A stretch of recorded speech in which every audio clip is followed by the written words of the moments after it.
Hi, everybody. Good evening. My name is Vincent Blandon. I am the chairman for the National Association of Black Journalists Arts and Entertainment Task Force. The job of the task force is really its mission.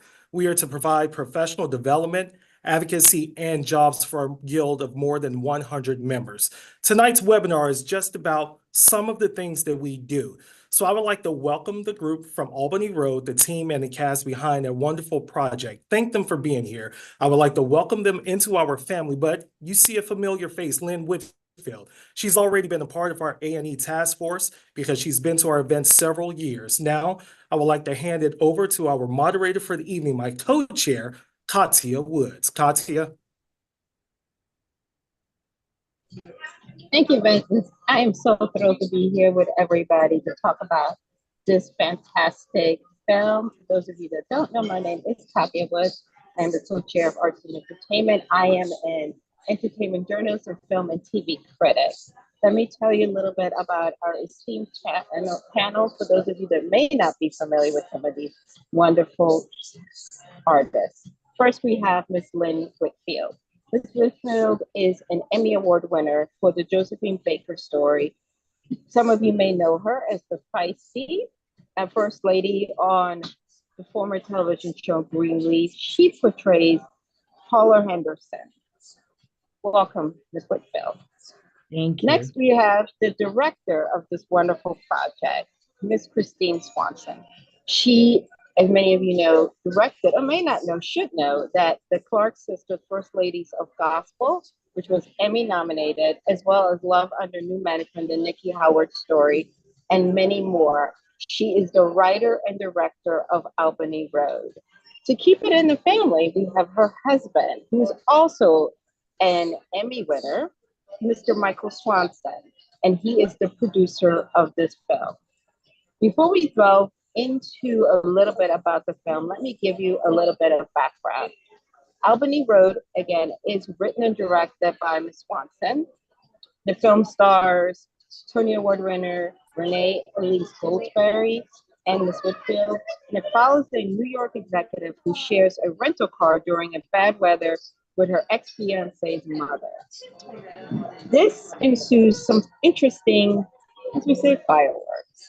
Let's take a look at a clip.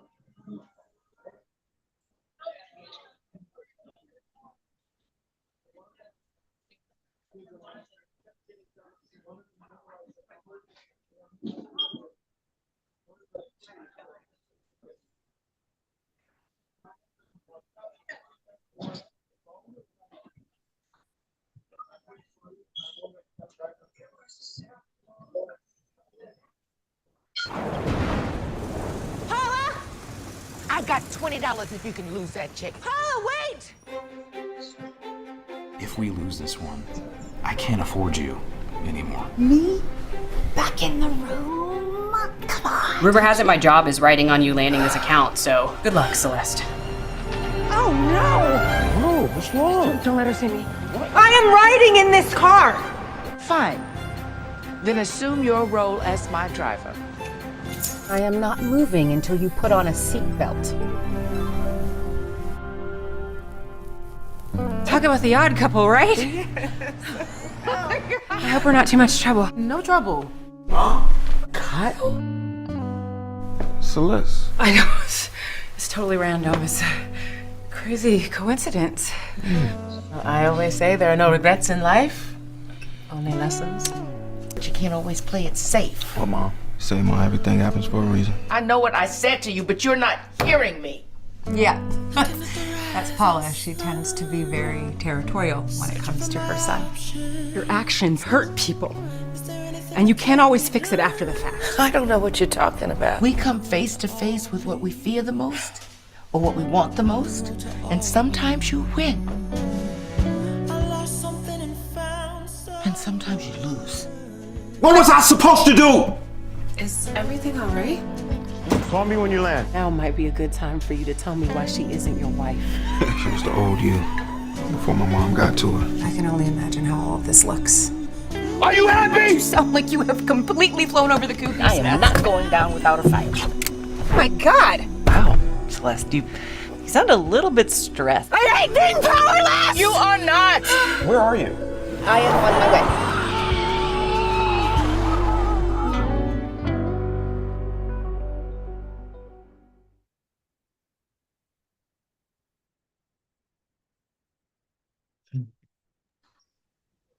Let's start with you, Christine. You wrote this movie. Tell us a little bit about what your inspiration was for the film, especially Lynn's character, Paula, who, when we first meet her, we think she's going to be this one person, right? We're like, oh Lord, she is that feisty older person that you're trying to avoid in church, that you're running the opposite direction in. But as the story goes along, we learn why she is the way that she is. So talk a little bit about what your inspiration was for the character, and did you have Lynn in mind when you wrote her? Well, I feel like the character Paula is every Black woman that we either know or that we're all going to become. So I think Paula kind of represents all my aunts, my grandmother, my cousins. I'm from Detroit, so these are women that I just knew just on a molecular level. So I thought of this idea of putting two intergenerational women together. Like 25 years ago, I did a movie with Renee, and Debbie Allen was in the movie. And I just love the dynamics between like those two ages that I felt I never saw on screen. So I just made a mental note, like do a road trip movie with two women of different ages and maybe add some snow. So that was like the genesis of the idea. And I have Lynn Whitfield in mind. At this point, it doesn't matter who I had in mind. I say that God had Lynn Whitfield in mind, because the way that Lynn Whitfield came to us was nothing short of like extraordinary. Lynn had just lost a brother, and we didn't even know she could read the script. But not only did she read the script, but she got on the phone call with me right away. From Louisiana, we did a FaceTime call, and I knew 10 seconds talking to Lynn Whitfield. I was like, she's every Black woman, and we were lucky to get Lynn Whitfield. Now, Miss Lynn, you have this wonderful career, and you've played a myriad of characters. Who was your inspiration for Miss Paula? Because Miss Paula is, she's something else. She don't necessarily like to follow the rules. Well, I took a composite of women. First, my mother, who at this point in her life, she's now 92, and she, of course, older than Paula, but the feistiness of a woman who, takes no prisoners, talks real plain. And I have to say that Christine was so helpful to keep me grounded in the character, so that I didn't go to any of those lofty, far too elegant places with her. And I kept her a simple bottom line kind of woman. And I know a lot of these women, I know them from church. I know them from teachers. I know them, you just, at a certain point, you're going to say it the way you see it, even if you're really not saying exactly what you feel. But you're going to, talk plain and be a little bossy and do it your way. So it was a composite. And Christine's direction really helped me to keep her grounded. Let's talk a little bit about Renee's character, Celeste. She's like a lot of women, where you feel like you can't, even though we're told we can have it all, right? But then we worked hard, we went to school, we applied ourselves at work, and we worked really hard to have these opportunities, especially as Black women. We don't get those type of career opportunities, the one that she had when she came at a crossroads in her personal life. Is this something that either one of you ladies experienced yourself, or you had to kind of like decide, this might be something that can test my relationship? Or did you feel it was just like something that you've seen friends of yours go through? I mean, I think we can comfortably say we're all over 40s, but it is a little bit different when you do get to a point in your career where you have an opportunity to invest in yourself and to say, you know what, it's okay to be a little bit selfish. Let's start with you, Miss Lynn. Well, again, I think that Christine wrote these characters very well. So many women are faced with that career versus personal life, and really knowing, trying to figure out how to balance it all. And so what is wonderful about these two women characters, they both want something and they both have to get somewhere. And how the interplay of what their needs are, what they want, and what their goals are ends up being very funny and very heartfelt, in the end, because they come to know each other and see each other's spirits a little bit more, their souls a little bit more. And it's that exchange of a very ambitious woman and an older woman who, is facing her age, facing her stage in life. And at the very center of it, there is her son, who was the fiance, So, it's a great conflict, and to be stuck in a little red Kia with two women who don't really like each other, who have to get somewhere and both want something, ends up being like very funny and very entertaining. Well, I don't know, did you see the movie? What do you think? I think so. I mean, I think, those women represent a little bit of all of us. You know what I mean? Yes. I'm a mom too. I'm not a boy mom, but, we kind of hold our kids a little tight. As they get older, we want them to make good decisions. And sometimes, as hard as it is, and as much as we swore we're not going to be the interfering Nancy, we can't help ourselves. Now, are we to that extreme? Probably not. As Paul, Yes. but I think, you can empathize with both of them in that way, where they're both trying to be the best version of themselves. And either one of them is kind of like fumbling it a little bit. Let's bring you in, Michael. The men in this movie may not be as prominent, but they do have an important part. Jay Alphonse, who also is, when you first think, oh, wait a minute, maybe he's the victim, but he is, I would say, a quiet enabler, because he had a hand in some of the things that happened between him and Celeste. He just refuses to take responsibility. What was it important for you as a producer that you wanted his story to say, working with your wife on this to make sure that the male perspective was being represented? I think the male perspective, Black men in particular, in movies coming out of the Hollywood studio system, don't always get it right. I think we have so many fathers in our lives, and uncles and cousins and brothers, who are regular men. And so what I love about Christine and her writing and the storytelling is how she always paints a full picture of Black men in our movies, and we can see ourselves on screen, which I think is really important.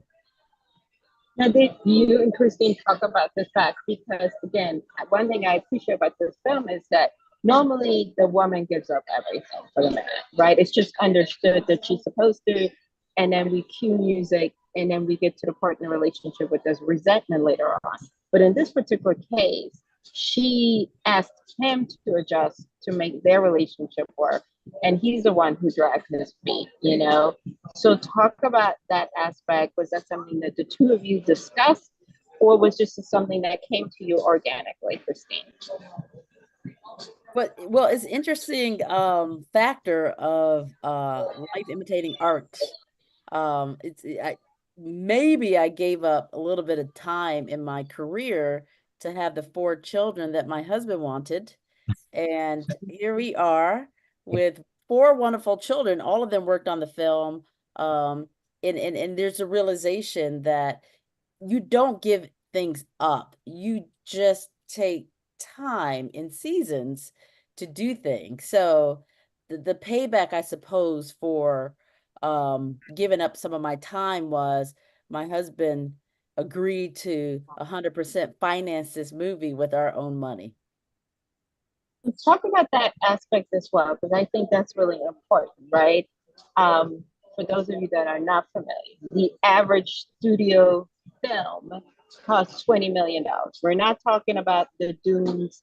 That's a whole nother conversation. But the average contemporary studio funded film is $20 million. And that means you usually pitch to the studio and then the studio says yay or nay, and then you go forth, right? But in this particular case, talk a little bit why you chose to self-finance, and was it about having artistic freedom, or did you just feel like, you know, again, with a lot of Black creatives, so when you do pitch a story, they're like, oh, it's great, but can you make this person white, or can you make it this? And you're like, we don't want to do that. We want to make our film and tell our story. Well, let me just say this. So we've screened this film probably north of 50 times across the country to now thousands of audience members. So let me just read a little bit about what they say, and then ask yourself, are these the same comments that you get from studio films? Okay. So people have said, I was boo-hooing and ha-haing the entire time. A certified hit and an instant classic. #1 Black Christmas movie of all time. This movie is absolutely everything. Albany Road is honestly the best film I've seen. It's a masterpiece. Wish I could watch the movie again. Best movie laughs I had in a while. So these are comments from real people. And ask yourself, what movie can you think of as of late that comes out of the studio system where you've had these honest responses from audience members? So a lot of this was, all three of us collectively have been in this business for a long, long time. We know storytelling. We know how to put a movie together from script to delivery, and now self-distribution, which is what Michael and I are doing. The question we have to ask is, what's the quality level of the storytelling that meets or rises to the occasion of an extraordinary talent like a Lynn Whitfield? Oh. Tell me, what are the roles that Lynn gets to play over and over and over again that's similar to this role in Albany Road, where many have said is an Oscar contender for Lynn Whitfield? So until we do that with regularity, sometimes you have to do things in a disruptive way to maximize our images in the emotionally connecting way that Albany Road does. So that was a challenge for me. Like, can I tell a movie that I would want to see over and over again? And how I was able to do that was doing it for us, by us, and with the help of extraordinary talent like a Lynn Whitfield and Renee Goldsberry. Michael, do you want to chime in? Because as a producer, you're the one that, you know, that's your job to kind of like, hey, this is the budget, this is what we can do. You know, we can do the Kia Soul. We can't do the, you know, the Ferrari. We're going to do this in the Kia Soul. Talk about that responsibility of, you know, making sure that Christine has everything as well as Miss Lynn without, you know, breaking the bank. Because at the end of the day, you still got to adhere to your budget, even when you're self-financing. So Christine and I have made movies for 27 years. And so we have this track record, and thank God we have a reputation in the industry where people want to work with us. But more importantly, I think we have a responsibility as filmmakers and storytellers to make movies that represent us in a way that is more balanced in ways that we don't typically see. There is Black joy and Black love and all these wonderful things that we celebrate in Albany Road that I think our audience really yearn to see. And so we decided to bet on ourselves. You know, it may sound risky. Perhaps it was a calculated risk, but I think this is a gift that we wanted to give to our audience. And when you have an opportunity to work with such a brilliant actor like Lynn Whitfield in this movie, that was a gift from God. But to watch her performance and the entire cast were wonderful. But Lynn puts on a master class in this movie. And so we never thought we would have to self-distribute. But again, we know what our audience wants to see. We have kind of our finger on the pulse. And as Christine read some of those comments, they're hungry for more movies like this. And so it really wasn't, a risky thing to make this movie and use our own money. It was definitely a faith walk. I like to say we had one fish and we had one loaf of bread, and God multiplied it and multiplied it and multiplied it, even to the point where we are now, where we're putting it across the country starting November 15th in theaters. So I'm really excited about this. I'm excited that we were given this task to bring this movie to audiences. I'm excited that Christine is such a wonderful writer that she can tell this beautiful story that I think will continue to resonate with audiences for years and years and years to come. So it felt like we were stewards of this project, and it was our responsibility to bring it to audiences. Perfect. Now, let's look a little bit more of Miss Lynn's work. Let's play another clip.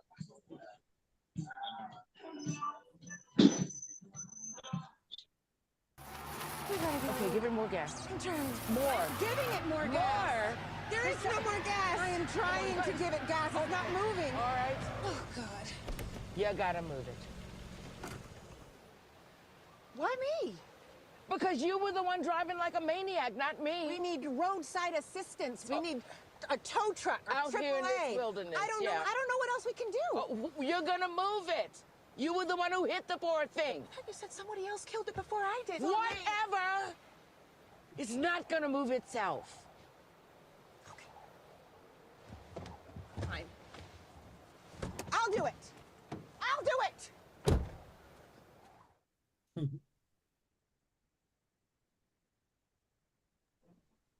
Now, let's talk a little bit.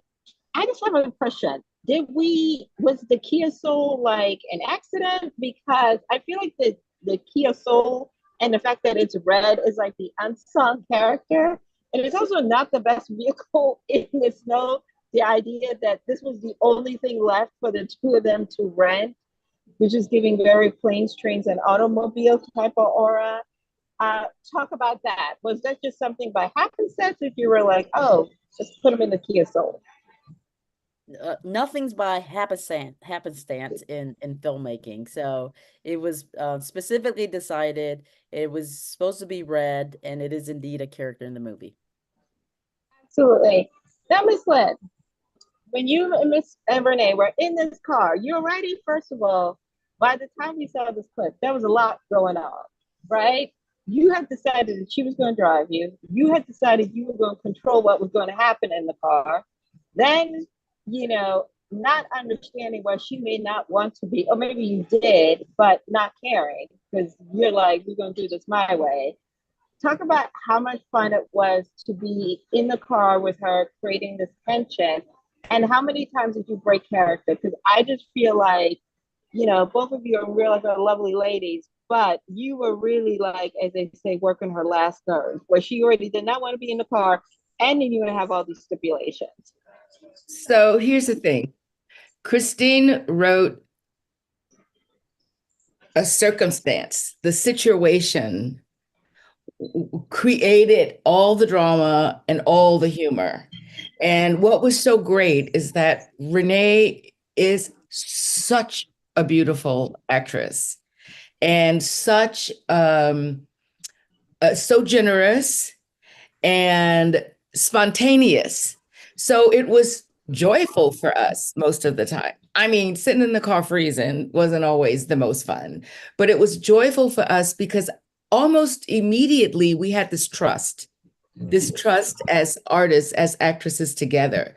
So it made it very easy to just play off of each other and be present, which really lays the groundwork for good scene acting partners between partners, you know?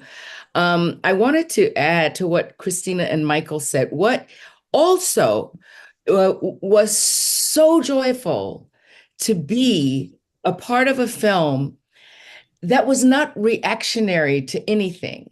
It was not reactionary to any outside pressures or oppression. This is all about human beings and their choices and how, you know, life intersects with that.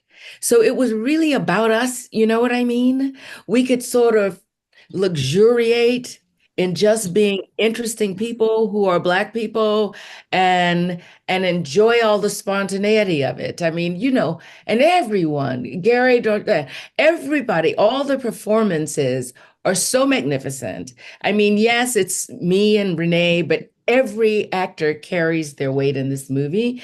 And or you know, and some of it is so light on its feet and so joyful. So that's one of the things I just want your members to know, that this is a dramedy, you know, for and about us.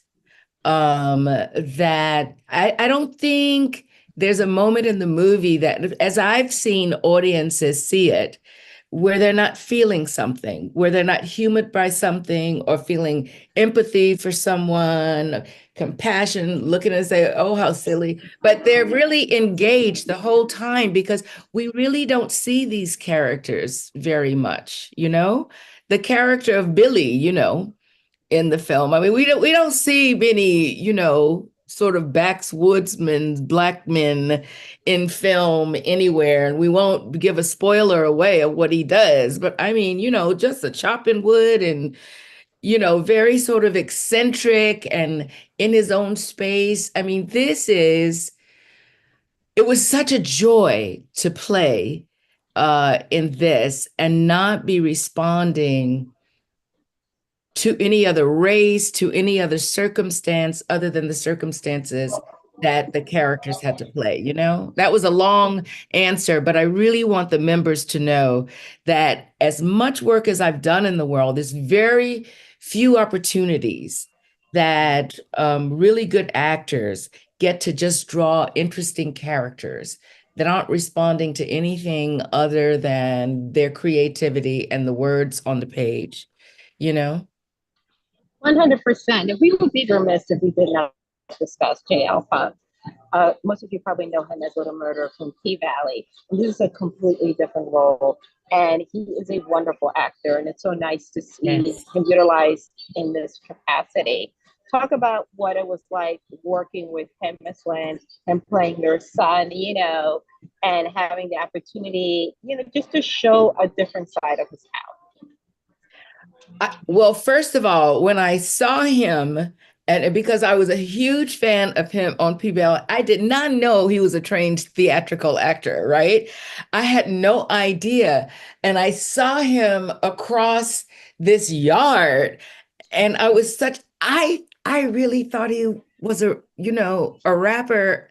I mean, I thought that was his whole life circus. But I was so enamored with the work he'd done on P-Valley that I was like, oh my God, Little Murder. I was so excited. And then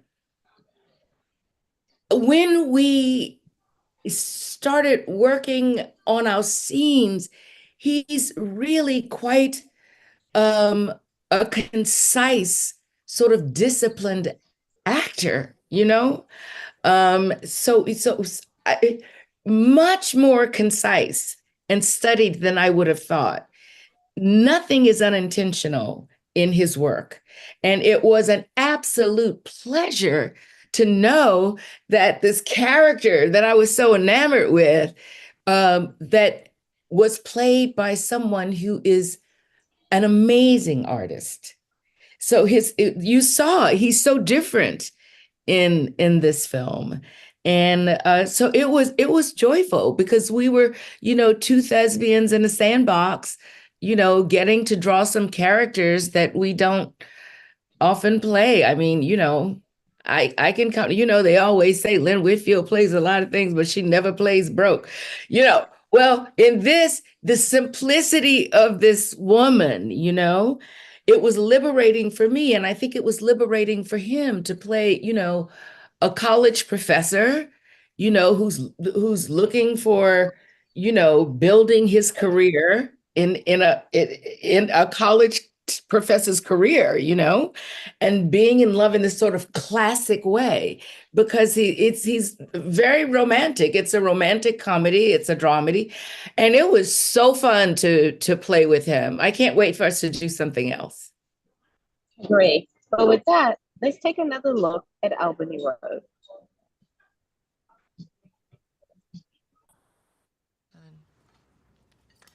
I know I can't change the past. The things I told you in the past, how I thought in the past, but what I am telling you that I know right now is that you are not meant to live in fear. Who's living in fear, Mama? You are. Okay, let's change the subject So now. conservative. Like, what is all this safe stuff? The path of least resistance. Okay. Things that I said to you in the past, maybe they were wrong, but what I can tell you right now, and I know it's right, is Kyle Henderson, you were never meant to live a life in fear.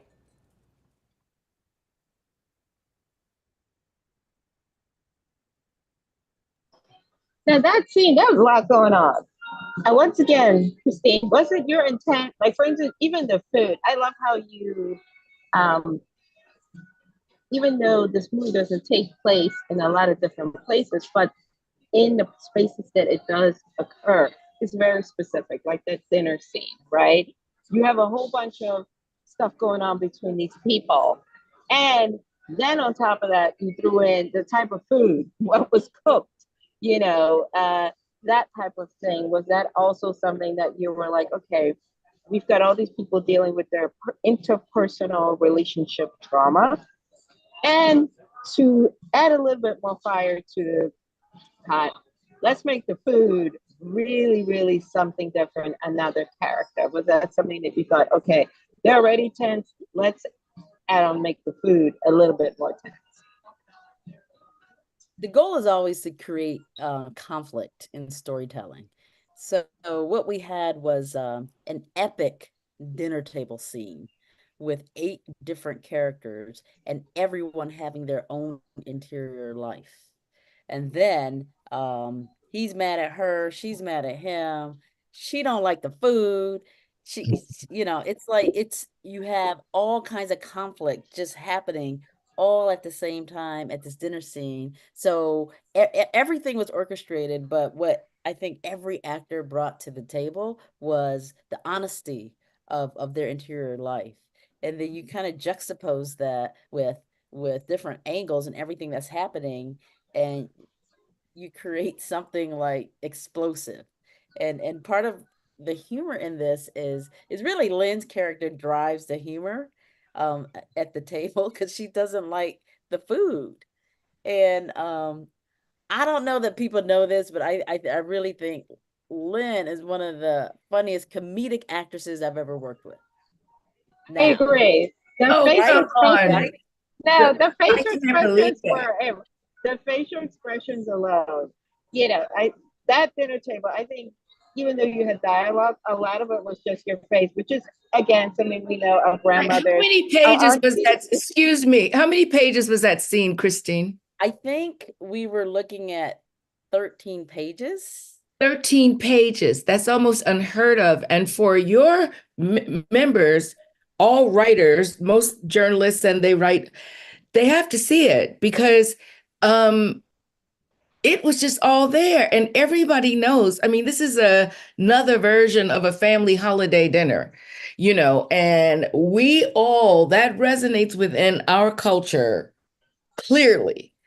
There's always other things going on inside of many of the people at that dinner. And so, but it's because it's an unlikely environment and unlikely food, and we have so many surprises we won't tell them that kind of come into it. It's magical. And that was the first scene that we all shot together, 13 pages. That's like unheard of. And everybody was on it, and the characters, and you kind of saw what you were going to deal with throughout the film. You could see everybody's character. They were already so well drawn. And whose close up did I shoot first, Lynn? What was that like? Oh my God. So it's my first, this is like the first day of shooting, and it's 13 pages, and yet she kind of has to drive it, my character, Paula. So we do the master, big scene, including everybody. And then they say, okay, the next one is Lynn's close up. I mean, I didn't have any time to warm up. I didn't have any time to get it together. And all of these actors are like, oh, Miss Whitfield, oh, Lynn, it's just such an honor to work with you. I'm like, oh, Lord, have mercy. I throw down. Like, I better pull this together. Like, I can't blow this, because they're expecting something of me.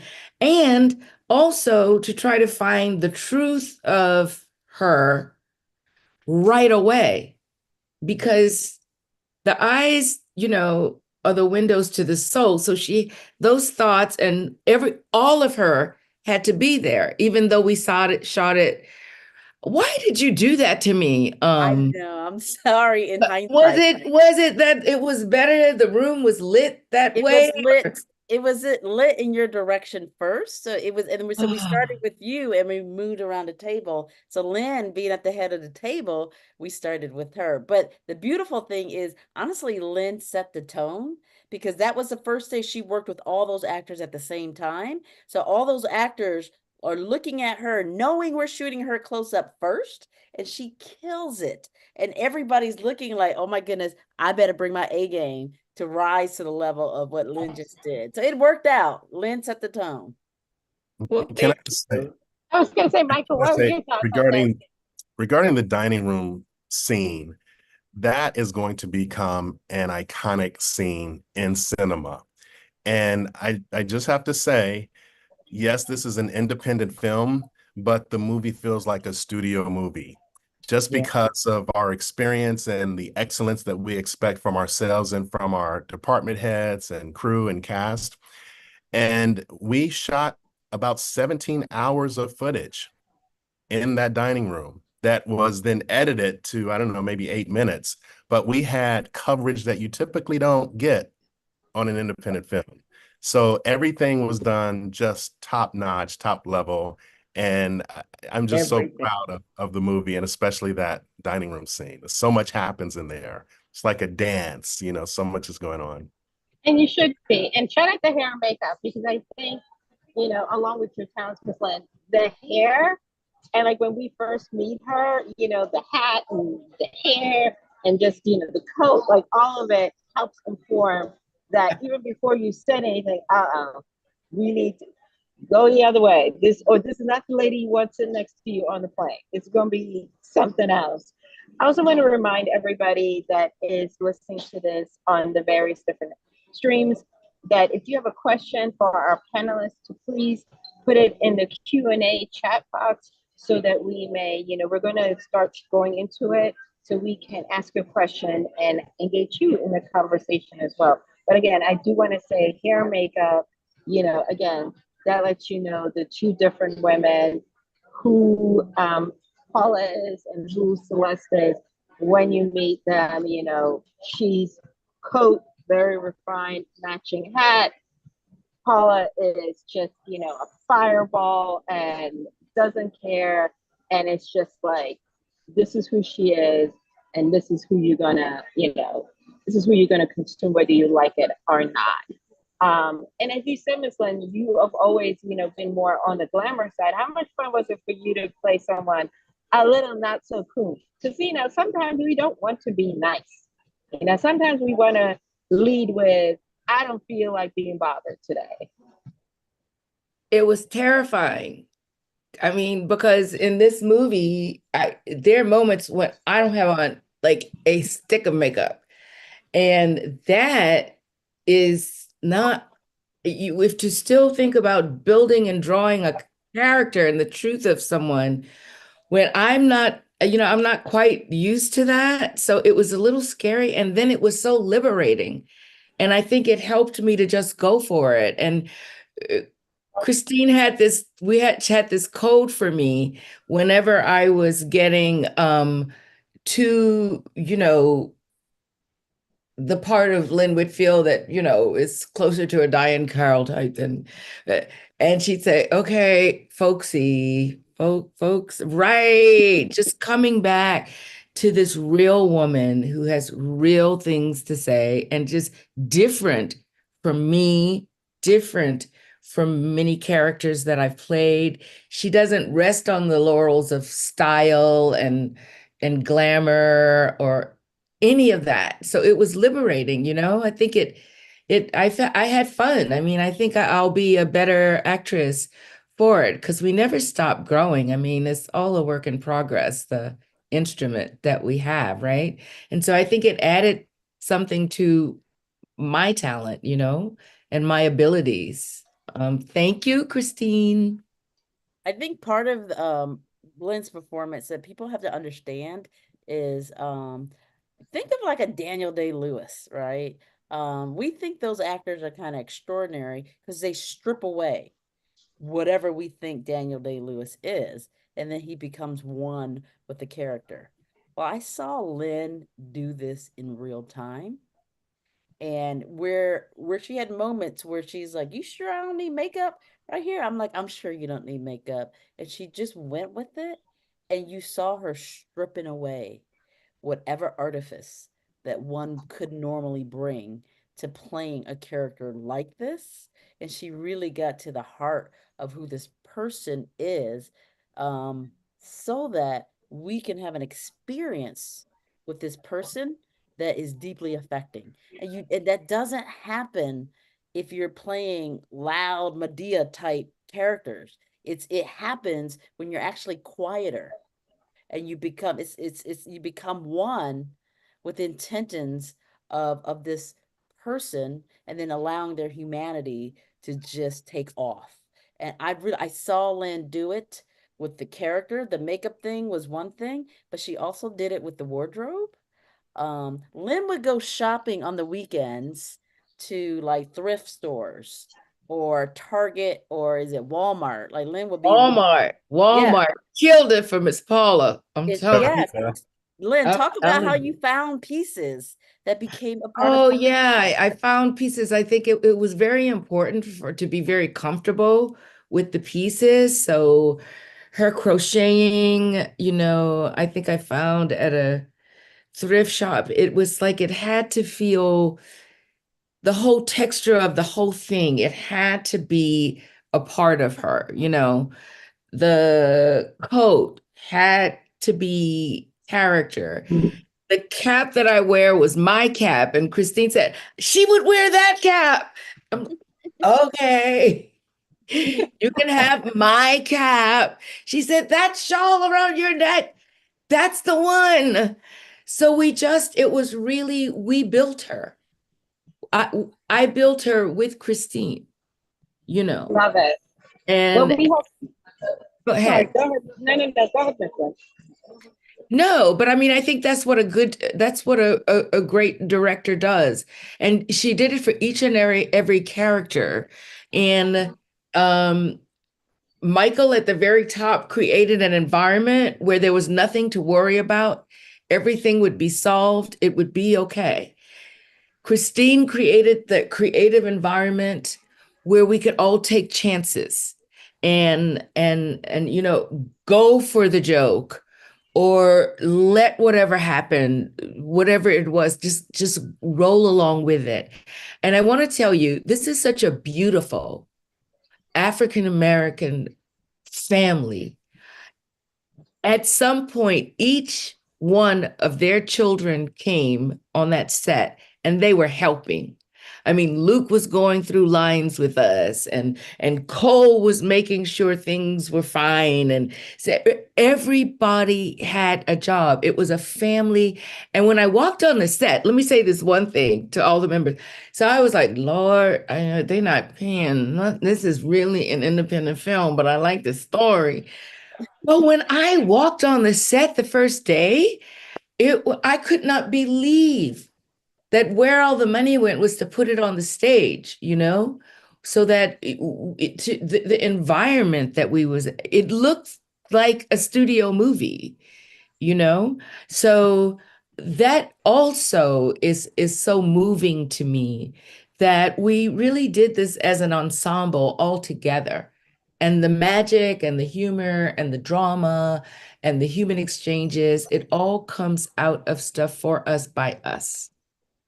Absolutely. Well, we have a question from a fellow Detroiter named Greg Dunmore, who's from the Pulse Beat with Greg Dunmore.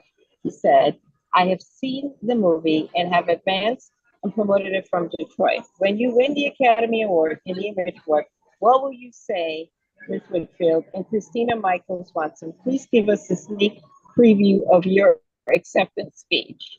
And also he wanted to say, being for homage, you used Aretha Franklin's movie and that she would be smiling from heaven, and how you utilized her movie. And is there a soundtrack for the film?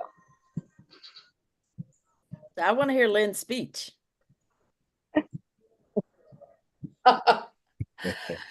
Girl, they're gonna have to put Oscar in my hand, because Emmy's lonely over here in my closet up here. And so, I'd have to I'm sure I'll be very inspired. But, I just love these people so much, and how much they love storytelling. So I'm very appreciative of that. I'm very appreciative that God did so much to move the movie forward when we didn't know how things were going to happen, so many little things that happen that are magical.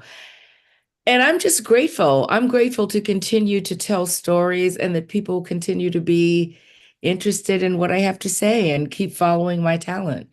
And I thank your organization, because you all have been so generous to me throughout my career, because it's you all who help to get those nominations, for the way you frame our stories, the way you put it forth, the way you amplify it, is what really brings more attention. So I might even thank y'all if I get it.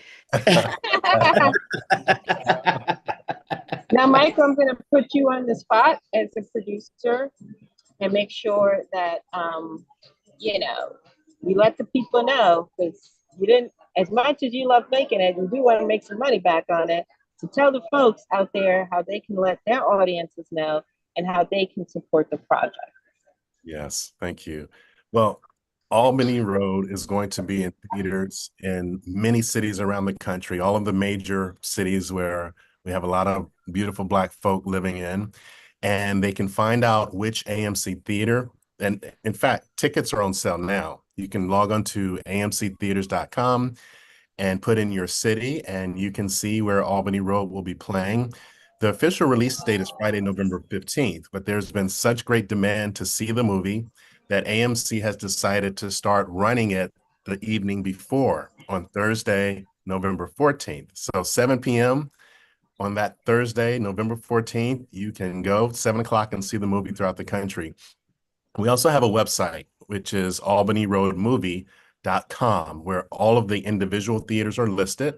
The trailer is there if you want to see it again. I should also mention, since you played the trailer earlier, that we were blessed with a beautiful voice that you heard while watching the trailer, and that's Grace Gibson, who is Lynn's daughter, and also a wonderful recording artist in her own right. So when you see the trailer again, listen for that voice. That's Lynn's daughter, Grace. But as many of your members know, opening weekend is so important for any movie, Hollywood or independent.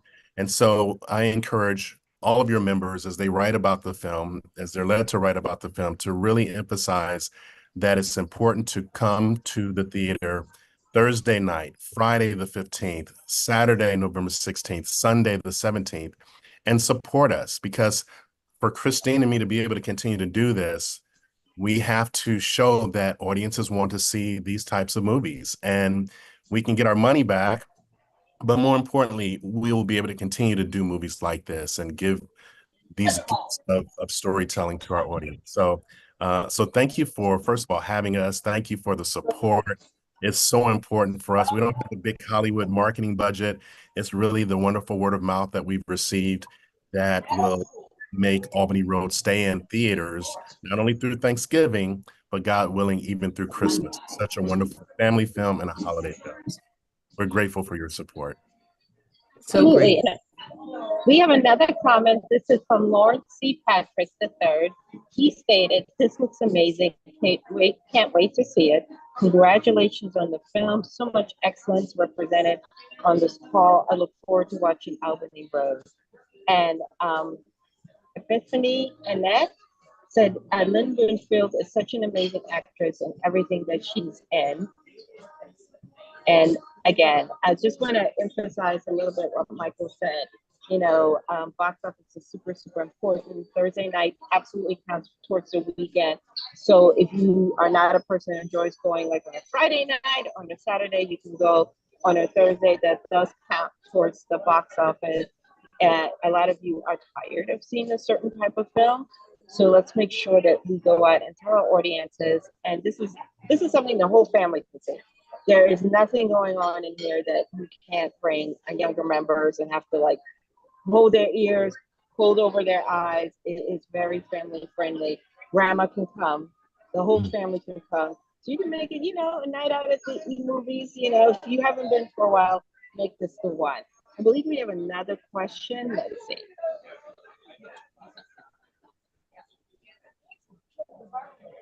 Got it.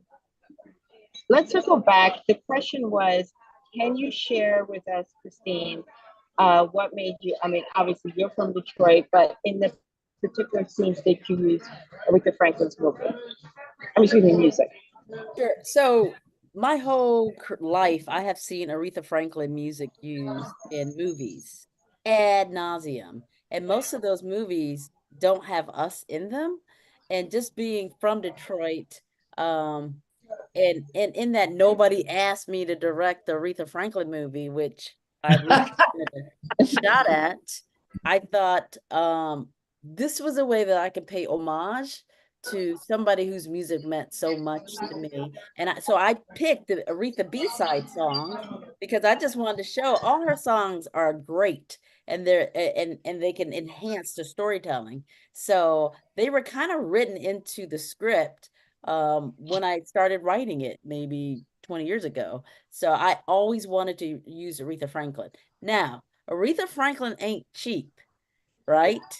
But thanks to my husband, he was like, I don't care what it costs. We're going to make sure that we incorporate these songs into the movie. So the publishers were like, because I had 7 Aretha Franklin songs, and they were like, we're not giving you 7 Aretha Franklin songs because that will make a whole soundtrack, but you can have 3. And God worked it out so that we have 4 Aretha Franklin songs that are interspersed in the storytelling. And I think in many ways, her songs have become a character in and of themselves. Yes. 100%. The music is, again, wonderfully utilized, you know, from them being in the car and other portions of the film that are a little bit more serious. It is. And again, for those of you that are not familiar, it is super expensive to get a recording artist like Aretha Franklin's movie rights to be utilized. Sometimes you see people use like, when you see people use like 30 seconds, it's because that's all they can afford. And we have another question. Oh, this is a good one. As a couple, it's, you know, it's hard enough being married. It's another thing to work together. That can test your relationship like nobody's business. What have you learned as creatives working on this film as a couple? What might? I'm gonna let you go.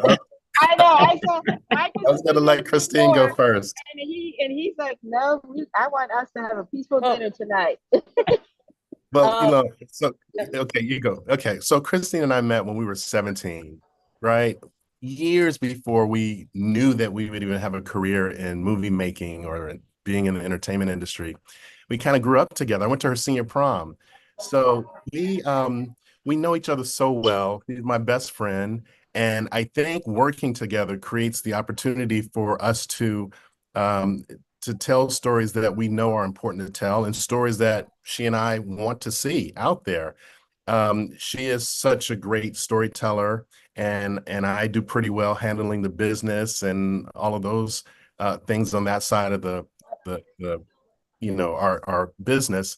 And it's just a great combination. I think we work really well together. We have a shorthand, obviously, that serves us well. And I try to be a good husband first, producer second, but as a husband, I want to make sure that she has all the things that she needs to be able to be Michael Jordan on set. And so whether it's Aretha Franklin songs or casting a certain, actor, it's important for me as her husband to be as supportive as possible.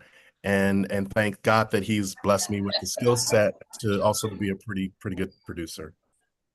100%. And again, the other thing I want to emphasize is, this is a film directed obviously by a woman. It's very important for us to support works directed by women, especially Black women, because they do not tend to get the money and the opportunities that their counterparts get. So if you want to see more projects from Christine, whether they decide to go the independent route or, they go the studio route, let's make sure that our audiences to come out and support so that she can continue. We all enjoy the Clark sisters. Well, you'll enjoy this as much, but we got to show up at the movie theater. Bring your friends, bring your cousins, bring your play cousins, bring everybody. Let's see if we have one more question before we leave, before we sign off. Oh, so we have two. Is there a special meaning behind the movie title Albany Road? And someone said, how do we get in touch with the Swansons? I believe, Michael, you want to give the website again? About the Yes. film. Yes, the movie's website is albanyroadmovie.com. And then we also have our company website, which is Faith, Faith, Filmworks, FILMWORKS.com. And you can get in touch with Christine and me through faithfilmworks.com. Fantastic. And Greg had another question. He says, tell us about Abe Thompson, who is listed as the executive producer of the movie. Yeah, Well, Abe Thompson. Abe Thompson. Go ahead, Mike. I was going to say, Abe Thompson is a dear friend of ours, and we go back 20 plus years. I'm from Chicago. Abe is like the mayor of Chicago, such a kind and supportive friend. And he was very instrumental in helping us secure locations throughout Chicago and a lot of other surprises that I don't want to give away, but we used one of his personal vehicles in the movie. But Abe never asks for anything. And I wanted to make him a co-producer just to show my appreciation and my love for him and his support. Outstanding. Well, we want to thank this outstanding panel, Ms. Christine Swanson, Mr. Michael Swanson, and of course, the Glenn Whitfield. And make sure that you go to the movie theaters on November 14th. If you can't make it on the 14th, make it on the 15th and the 16th. Bring your whole family, bring your whole crew, and support Albany Road. And again, let's make sure that we tell all of our readers, especially those of us that cover arts and entertainment, about this wonderful film and that we support the Swansons. And again, Miss Lynn, our favorite, so we can continue to see her expand her repertoire of already a remarkable career. Well, I'm Kathy Woods, and I want to thank everybody for tuning in today for Albany Road. We had a wonderful discussion. We probably could talk about this movie for another hour. And again, we want to thank everybody associated with NABJ Arts and Entertainment, my co-chair, chair, Benton Blanham. And again, thank you so much for tuning in. And, we have to support each other and continue to strive to open up those doors in the arts. Thank you so much. I really am honored to have moderated this talk. I thoroughly enjoyed this show. And, if you know me, you know I do not tell lies when it comes to projects. I would have said beautiful gowns, but this is not beautiful gowns. So make sure you go and see it with your friends. Thank you, Kathy. And one thing I want to add is this is a once in a lifetime performance that is extraordinary. And it is extraordinary whether it be a Black woman or a white woman. If it were a white woman, she'd be in the lead already in terms of Oscar talks.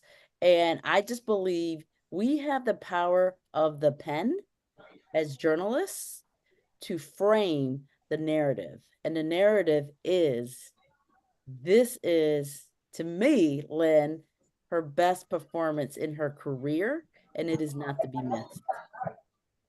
I agree. And I also would like, because Lynn, tell the agents to send you some comedies, because you deserve to do some more comedies and some rom-coms. So again, I want to thank everybody so much for tuning in. We appreciate you taking time out of your evening. And thank you again. Thank you, NABJ. Thank you so much for always supporting and for what you're going to do in the future. If you like our film, to amplify it. I appreciate you all so much. You keep us informed, telling us the truth. So thank you.